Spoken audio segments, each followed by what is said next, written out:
Okay, tubers, today I'm going to show you how to install this thing. It's a spireon fleetlocate. It's very simple. You bolt it on, you plug it in, and then you put the wires in, and all you need is to twist the two whites and put it on white, and then you need to fuse the blue and put it on blue, and that's all you need to do. Super simple, right?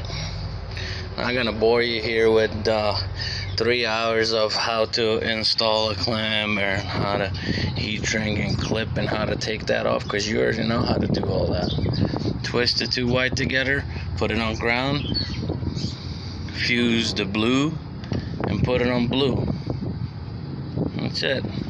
If you want, you can put brown on brown as a backup power, but that's all you need.